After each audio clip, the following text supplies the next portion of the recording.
Capítulo 7. Sementes do medo. Pergunta. Seguidamente, fico imaginando por que a sua oposição, que nós humanos chamamos de Deus, simplesmente não aniquila você. Você sabe me dizer por quê? Resposta. Porque a força é tanto dele quanto minha. Essa força está tão disponível para ele quanto está para mim. É exatamente isso que venho tentando fazer você entender. A força mais poderosa do universo pode tanto ser usada com objetivos construtivos e positivos, através do que os humanos chamam de Deus, quanto com objetivos estritamente negativos, através do que vocês chamam de diabo. E ainda tem algo mais importante que você deve saber. Essa força pode ser usada por qualquer ser humano, de forma tão efetiva quanto eu ou Deus podemos. Pergunta. Você faz uma afirmação que não me parece muito palpável. Você tem como provar o que está afirmando? Resposta. Sim, mas seria muito melhor se você provasse por si mesmo. A palavra do diabo não me parece que tenha muita validade entre vocês, humanos pecadores, nem a palavra de Deus.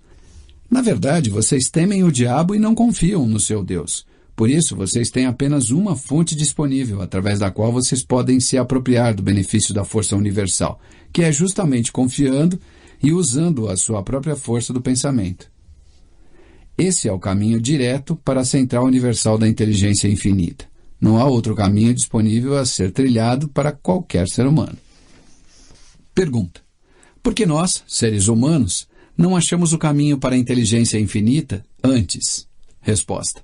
Porque eu os interceptei primeiro e os tirei do caminho, plantando nas suas mentes pensamentos que destroem a sua força de tal forma que vocês não conseguem usar a sua mente de forma adequada.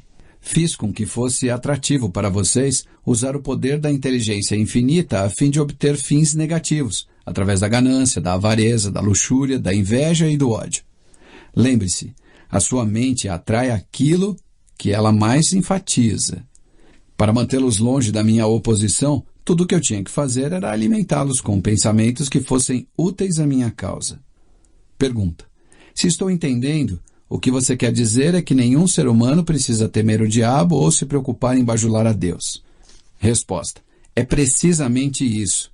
Essa admissão pode afetar a minha reputação, mas também, ao mesmo tempo, pode atrapalhar a minha oposição, já que ela abre espaço para enviar mais humanos diretamente para a fonte de toda a força. Pergunta. Em outras palavras, se você não pode controlar as pessoas através de subornos negativos ou pelo medo, então você tem que realmente chutar o balde e mostrar às pessoas como ir diretamente a Deus? Por algum acaso você também é político? A sua técnica me parece estranhamente familiar. Resposta. Eu? Na política? Se eu por acaso não estou na política, quem você acredita que começa as crises econômicas e força as pessoas a entrarem em guerra? Você com certeza não acha que isso é papel da minha oposição. Conforme já lhe disse, possuo alienados em todos os setores da vida que me ajudam a me conectar com todos os tipos de relações humanas existentes. Pergunta. Por que você não toma conta de todas as igrejas e as usa diretamente para a sua causa? Resposta. Você acha que eu sou um idiota? Quem manteria vivo o medo do diabo se eu subjugasse as igrejas? Quem serviria de isca para atrair a atenção das pessoas enquanto eu manipulo as suas mentes? E se eu não tivesse algum tipo de agente através do qual eu pudesse semear as sementes do medo e da dúvida? A coisa mais inteligente que eu faço é justamente usar os aliados da minha oposição para manter sempre vivo um modelo do inferno nas mentes das pessoas. Enquanto as pessoas temerem algo, não importa o que, eu manterei meu controle sobre elas.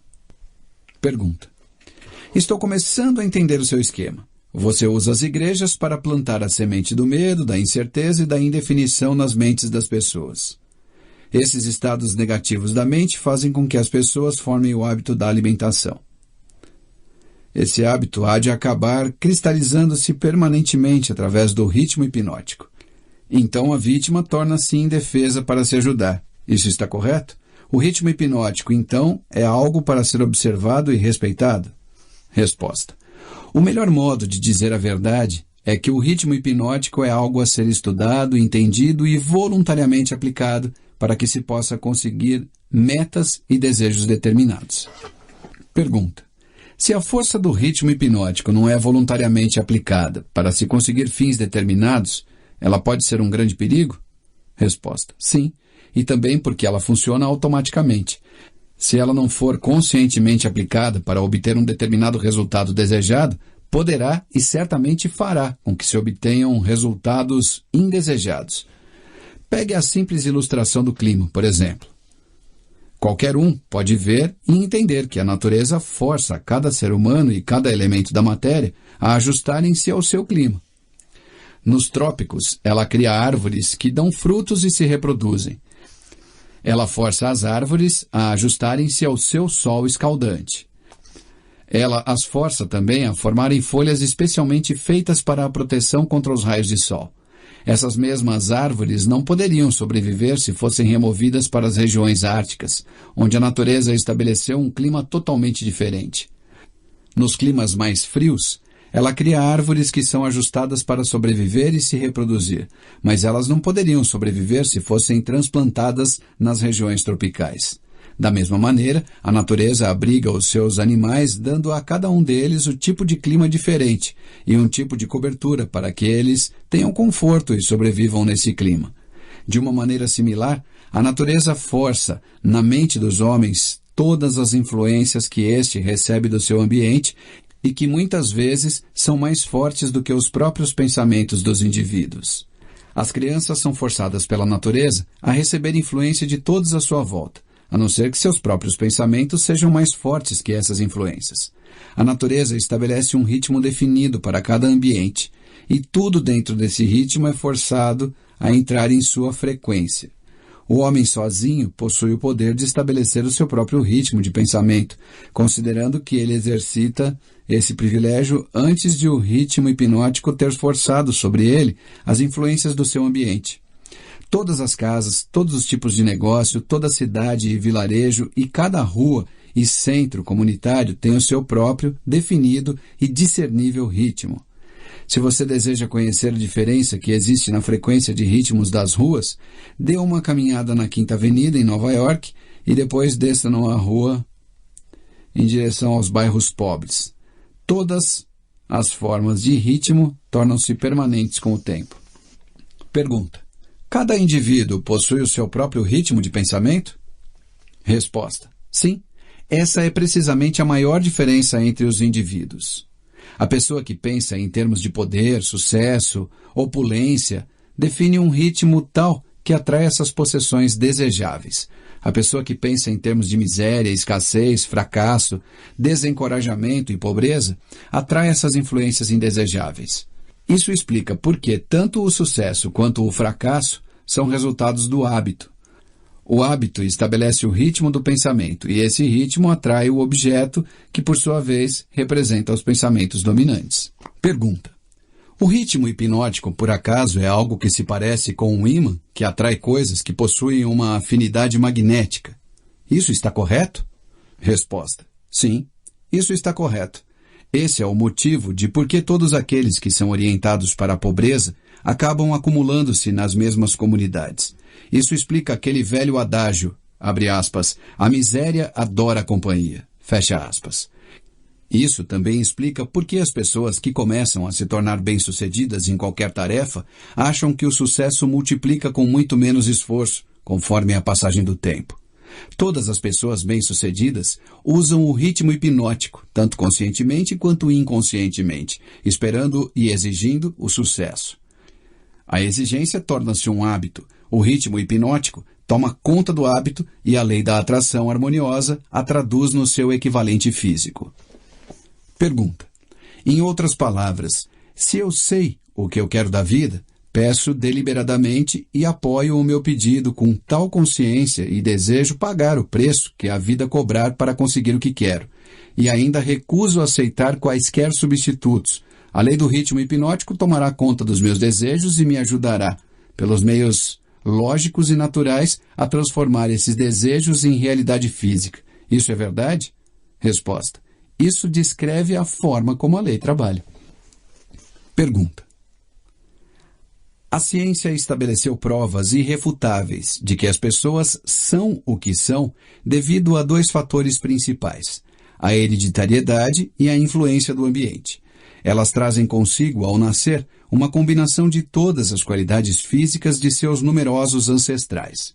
Após chegarem aqui, elas atingem a idade da autoconsciência, e daquele momento em diante, elas formam as suas próprias personalidades e mais ou menos definem os seus destinos no planeta como um resultado das influências dos ambientes às quais elas estão sujeitas, especialmente as influências que as controlam durante a sua infância.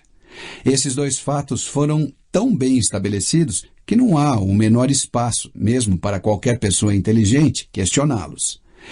Como pode o ritmo hipnótico mudar a natureza de um corpo físico, que por sua vez é uma combinação de milhares de ancestrais que viveram e morreram antes de se terem nascido? Como pode o ritmo hipnótico mudar a influência do ambiente em que se vive? As pessoas que nascem em meio à pobreza e à ignorância possuem uma forte tendência a permanecerem guiadas pela pobreza e pela ignorância durante toda a sua vida. O que, se é que é possível... se é que é possível, pode o ritmo hipnótico fazer sobre isso? Resposta. O ritmo hipnótico não pode mudar a natureza do corpo físico que se herda ao nascer, mas ele pode e modificará, mudará, controlará e fará permanentes as influências ambientais que estiverem à nossa volta. Pergunta. Se entendi o que você quer dizer, das duas uma.